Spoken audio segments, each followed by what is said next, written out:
नमस्कार भक्तों, स्वागत है आप सभी का मेरे चैनल भक्ति मार्ग में, जहां आज हम आपको श्रवण करवा रहे हैं 16 सोमवार व्रत कथा। शास्त्रों में कहा गया है कि कथा को कभी भी बीच में अधूरा नहीं छोड़ते। 16 सोमवार व्रत कथा सायंकाल को सुनी जाती है। तो चलिए फिर प्रारंभ करते हैं आज हम अपनी 16 सोमवार व्रत कथा। उससे पहले सभी बोलेंगे हर हर महादेव, हर हर महादेव। एक समय श्री महादेव जी पार्वती के साथ भ्रमण करते हुए मृत्युलोक में अमरावती नगरी में आए। वहाँ के राजा ने सुंदर शिव मंदिर बनवाया था, जो कि अत्यंत भव्य एवं रमणीक तथा मन को शांति पहुँचाने वाला था। भ्रमण करते समय शिव पार्वती भी वहाँ ठहर गए कुछ समय के लिए।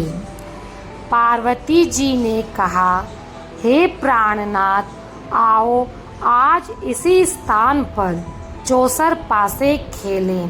खेल प्रारंभ हुआ। तब शिवजी कहने लगे, मैं जीतूंगा। इस प्रकार उनकी आपस में वार्तालाप होने लगी। उस समय मंदिर के पुजारी जी पूजा करने के लिए आ गए। तब पार्वती जी ने पंडित जी से पूछा कि पुजारी जी बताइए, जीत किसकी होगी। तब पुजारी जी बोले, इस खेल में महादेव जी के समान कोई दूसरा पारंगत हो ही नहीं सकता, इसलिए महादेव जी ही यह बाजी जीतेंगे। परंतु हुआ कुछ उल्टा। जीत पार्वती जी की हुई। अतः पार्वती जी ने पुजारी जी को कोढ़ी होने का श्राप दे दिया कि तूने मिथ्या भाषण किया है, तुमने झूठ बोला है। अब तो पुजारी जी कोढ़ी हो गए। शिव पार्वती दोनों वापस चले गए। कुछ समय पश्चात उसी मंदिर में अप्सराएं पूजा करने आई। अप्सराओं ने पुजारी के कोढ़ी होने का कारण पूछा। पुजारी जी ने सब बातें बता दी। अप्सराएं कहने लगी, पुजारी जी, आप 16 सोमवार का व्रत करें तो शिवजी प्रसन्न होकर आपका संकट दूर जरूर करेंगे। पुजारी जी ने अप्सराओं से व्रत की विधि पूछी। अप्सराओं ने व्रत करने और व्रत के उद्यापन करने की संपूर्ण विधि पंडित जी को बता दी। पुजारी जी ने विधि पूर्वक श्रद्धा भाव से व्रत प्रारंभ किया और अंत में व्रत का उद्यापन भी किया। व्रत के प्रभाव से पुजारी जी जल्दी ही रोग मुक्त हो गए। कुछ दिनों बाद शंकर पार्वती जी पुनः उसी मंदिर में आए तो पुजारी जी को रोग मुक्त देखकर पार्वती जी ने पूछा, मेरे दिए हुए श्राप से मुक्ति पाने का आपने कौन सा उपाय किया। पुजारी जी ने कहा, हे माता, अप्सराओं के द्वारा बताए गए 16 सोमवार के व्रत करने से मेरा यह कष्ट दूर हुआ है।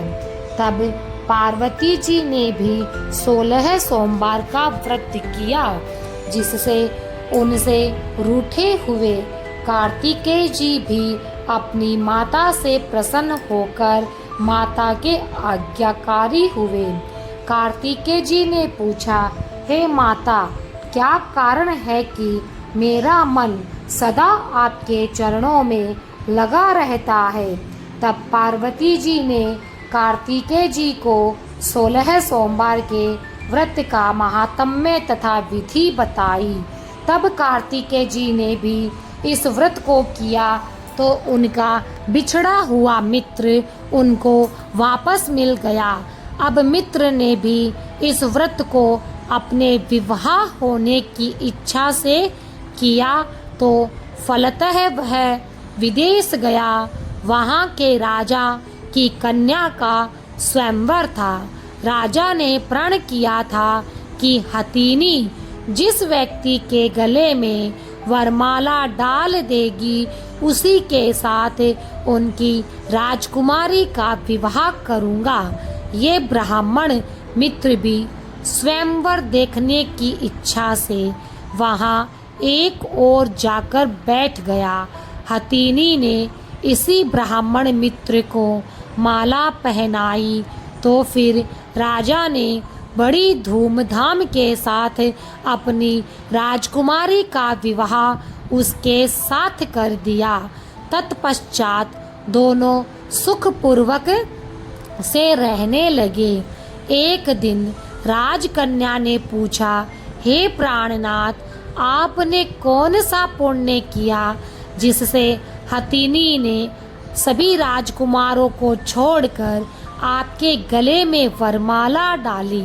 ब्राह्मण पति ने कहा, मैंने कार्तिकेय जी के द्वारा बताए अनुसार 16 सोमवार का व्रत पूर्ण कर विधि विधान सहित श्रद्धा भक्ति से किया, जिसके फल के कारण मुझे तुम्हारे जैसी सौभाग्यशाली पत्नी मिली। अब तो राजकन्या ने भी सत्य पुत्र प्राप्ति के लिए व्रत किया और सर्वगुण संपन्न पुत्र प्राप्त किया। बड़े होकर पुत्र ने भी राज्य प्राप्ति की कामना से 16 सोमवार का व्रत किया। राजा के देवलोक होने पर इसी ब्राह्मण कुमार को राजगद्दी मिली। फिर भी वह इस व्रत को करता रहा। एक दिन उसने अपनी पत्नी से पूजा सामग्री शिवालय में ले चलने को कहा, परंतु उसने पूजा सामग्री अपनी दासियों के द्वारा भिजवा दी। जब राजा ने पूजन समाप्त किया तो एक आकाशवाणी हुई कि हे राजन, तुम इस पत्नी को त्याग दो, नहीं तो तुम्हारा राजपाट से हाथ धोना पड़ेगा। प्रभु की आज्ञा मानकर उसने अपनी पत्नी को महल से निकाल दिया। तब वह अपने भाग्य को कोसती हुई एक बुढ़िया के पास गई और अपना दुखड़ा सुनाया तथा बुढ़िया को बताया, मैं पूजन सामग्री राजा के कहे अनुसार शिवालय में नहीं लेकर गई और राजा ने मुझे निकाल दिया। बुढ़िया ने कहा, तुझे मेरा काम करना पड़ेगा। उसने स्वीकार कर लिया। तब बुढ़िया ने सूत की गठरी उसके सिर पर रखी और बाजार भेज दिया। रास्ते में आंधी आई तो सिर पर रखी गठरी उड़ गई। बुढ़िया ने डांट कर उसे भगा दिया। अब रानी बुढ़िया के यहाँ चलते चलते एक आश्रम में पहुँच गई। गुसाई जी उसे देखते ही समझ गए ये उच्च घराने की कोई अबला विपत्ति की मारी हुई है। वे उसे धैर्य बंधाते हुए बोले, बेटी तू मेरे आश्रम में रह, किसी प्रकार की चिंता मत कर। रानी आश्रम में रहने लगी, परंतु जिस वस्तु को वह हाथ लगाती वह वस्तु खराब हो जाती। ये देखकर गुसाई जी ने पूछा, बेटी किस देव के अपराध से ऐसा हुआ है? रानी ने बताया कि मैंने अपने पति की आज्ञा का उल्लंघन किया और शिवालय में पूजन के लिए नहीं गई।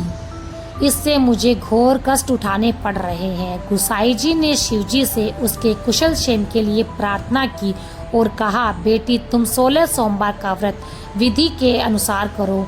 तब रानी ने विधि पूर्वक व्रत पूर्ण किया। व्रत के प्रभाव से राजा को रानी की याद आ गई और दूतों को उसकी खोज में भेज दिया।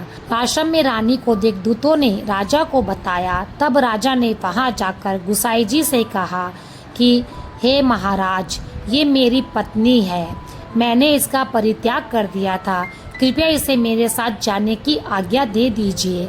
शिवजी की कृपा से प्रतिवर्ष 16 सोमवार का व्रत करते हुए वे आनंद से रहने लगे और अंत में शिवलोक को प्राप्त हुए। सभी भक्त बोलेंगे हर हर महादेव।